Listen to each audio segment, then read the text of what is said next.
You may face a customer asking for the bare minimum when it comes to a brake repair.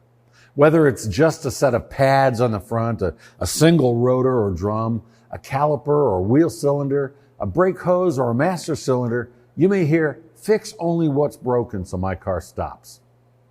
This cost savings approach to brake repair is likely to be more expensive in the long run, of course, because each component is part of a total system that only functions as well as the weakest link. And the weak link today might be a worn set of pads or a leaky caliper.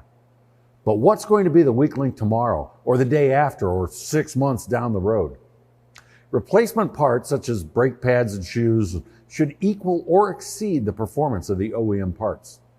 Quality aftermarket brake suppliers go to great lengths to make sure their replacement linings meet or exceed the OEM requirements, delivering the same friction characteristics, stopping power, fade resistance, pedal feel, and longevity as the OEM pads. If they don't, it can upset the operation of the ABS system and have an adverse effect on braking.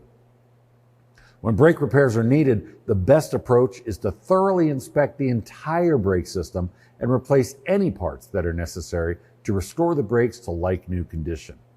On ABS-equipped vehicles, a thorough system inspection should start by turning on the ignition to verify that the ABS warning light circuit works. The ABS light should come on for a few seconds, then go out if everything's fine. No ABS warning light? Then either the bulb needs to be replaced or there's a wiring or control module fault. If the ABS light comes on and remains on, doesn't go out, further diagnosis will be required to determine what's wrong with the ABS system. On most vehicles, this will require using a scan tool to access the ABS codes and check ABS inputs and outputs. The next check is the brake fluid inside the master cylinder reservoir. A low level may indicate a leak or worn linings. Discoloration indicates moisture contamination and the need for a fluid change. Chemical test strips are available to test the condition of the fluid. The fluid should also be changed when the brakes are relined to remove moisture and restore corrosion protection. Next comes the linings.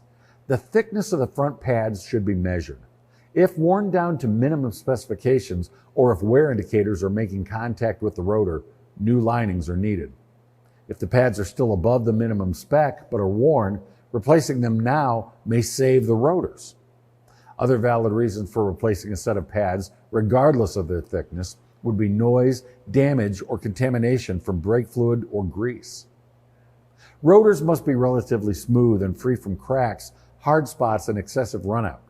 Deep scratches or grooves indicate a need for resurfacing unless they are already worn too thin. Calipers must be leak-free, have dust boots that are free from cracks, and operate normally. Uneven pad wear, the inner pad worn more than the outer pad, is a clue that the caliper is sticking. Calipers that are leaking or damaged must be rebuilt or replaced, and the same goes for wheel cylinders. Equally important is the disc brake hardware and lubricating the caliper bushings and slides with a long-lasting, high-temperature brake lubricant. Drums must be removed to inspect the rear shoes. If the linings are at or below minimum specifications, new shoes are needed.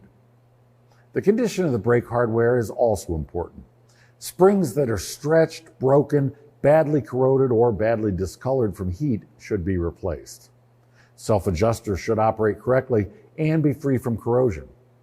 Hardware should be replaced when new linings are installed.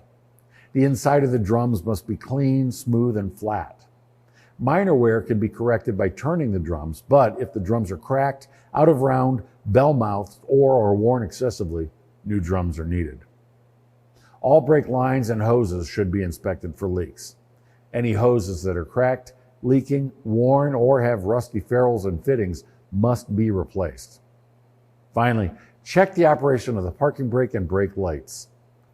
Good brakes are absolutely essential for safe driving, so be sure to remind your customer of the importance of inspecting all